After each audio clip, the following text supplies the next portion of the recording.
ಅವ್ರು ಇದನ್ನೇ ಅವರೇ ಸೆಟ್ ಮಾಡಿರೋದು ಸೆಟ್ ಆಯ್ತದೆ ಅಲ್ವಾ? ಸೆಟ್ ಆಯ್ತಲ್ವಾ ನನಗೆ ಒಂದು ಸೆಟ್ ಆದ್ಮೇಲೆ ಎಲ್ಲರಿಗೂ ಸೆಟ್ ಆಯ್ತದೆ. ಸುಪ್ರೀಂ ಸರ್, ಈ ರೀತಿ ಒಂದು ಆಲೋಚನೆ ಯಾಕೆ ಬಂತು ನಿಮ್ಗೆ? ಬಿಕಾಸ್ ಇಟ್ಸ್ ವಂಡರ್ಫುಲ್ ಆಪರ್ಚುನಿಟಿ ಎಷ್ಟೋ ಜನಕ್ಕೆ. ಫಸ್ಟ್ ಇದು ಹುಕ್ ಲೈನು ಸೆಟ್ ಆಗಲ್ಲ ಅವಾಗ ನನಗೆ. ಸಾಮಾನ್ಯವಾಗಿ ಯಾರಿಗೆ ಆಗ್ಲಿ ಸಾಂಗ್ ಫಾಸ್ಟ್ ರೀಚ್ ಆಗ್ಬಿಡುತ್ತೆ. ಕರೆಕ್ಟ್.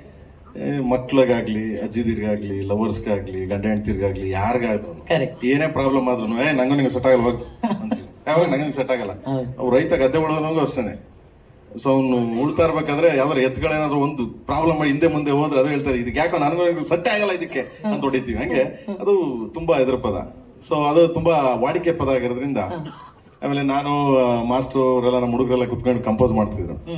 ಸೊ ಧ್ರುವ ಅವರೆಲ್ಲ ಈಗ ನೋಡಿದ್ರೆ ನೀವು, ಇದೆಲ್ಲ ಜಸ್ಟ್ ಲೈಕ್ ಅದು ಕಂಪೋಸಿಂಗ್.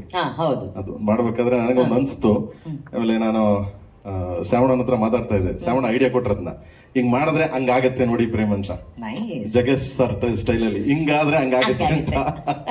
ಸರಿ ಹಂಗೆ ಮಾಡೋಣ ಅನ್ಬಿಟ್ಟು ಅದನ್ನ ಮಾಡಿದೀವಿ. ಸೊ ಯಾರೇ ಮಾಡಿದ್ರು ಅದು ಹುಕ್ ಸ್ಟೆಪ್ ನಾವು ಅದನ್ನ ತಗೊಂಡ್ರೆ ಅದನ್ನ ನನ್ನ ಸಿನಿಮಾದಲ್ಲಿ ಈ ಹುಕ್ ಸ್ಟೆಪ್ ನ ಅಳವಡಿಸ್ತೀನಿ. ಮತ್ತೆ ಅದಕ್ಕೊಂದು ಸ್ಟೇಜ್ ಕ್ರಿಯೇಟ್ ಮಾಡಿ ಇದನ್ನ ನಾವು ಯೂಸ್ ಮಾಡಿದೀವಿ ಅಂತ ಅವ್ರಿಗೆ ನಾವು ಆನರ್ ಮಾಡ್ತೀವಿ ಖಂಡಿತವಾಗ್ಲು. ಅದು ಪ್ರತಿಯೊಬ್ಬರಿಗೂ ಇದಾಗ್ಲಿ, ಹೊಸ ಪ್ರತಿಭೆಗಳು ಹುಟ್ಟುಗಲಿ.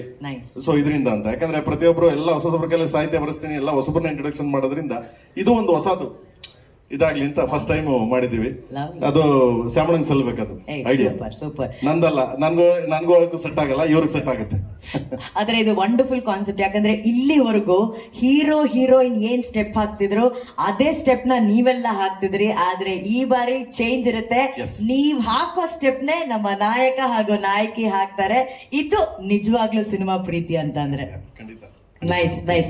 ಓಕೆ, ಇದು ಒಂದು ಕಡೆ. ಆದ್ರೆ ಪ್ರೇಮ್ ಸರ್, ಈ ಸೆಟ್ ಆಗಲ್ಲ ಹೋಗ ನಂಗೆ ಅದೆಲ್ಲ ಓಕೆ.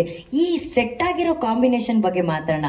ಅಕ್ಕಪಕ್ಕ ನಾಯಕ ನಾಯಕಿ ನಿಂತಿದ್ರು. ಈ ಪಿಕ್ಚರ್ ಅಲ್ಲಿ ರಿಯಲ್ ಹೀರೋ ಹೀರೋಯಿನ್ ಲವರ್ಸ್ ಅಂದ್ರೆ ನೀವು ಮತ್ತೆ ಅರ್ಜುನ್ ಜನ್ಯ ಸರ್ ಅವರು.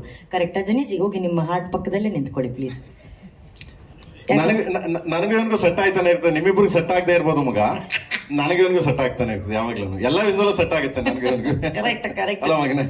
ಮೇಡಮ್ ಯಾವಾಗ್ಲೂ ಹೇಳ್ತಿರ್ತಾರೆ, ನನಗೆ ಗೊತ್ತಿಲ್ಲ ಅದ್ ಏನ್ ಮಾಡ್ತಿರ್ತಾರೆ ಅರ್ಜುನ್ ಮತ್ತೆ ಪ್ರೇಮ್ ಸರ್ ಯಾವಾಗ್ಲೂ ಒಟ್ಟಿಗೆ ಇರ್ತಾರೆ ಅಂತ ಹೇಳ್ಬಿಟ್ಟು.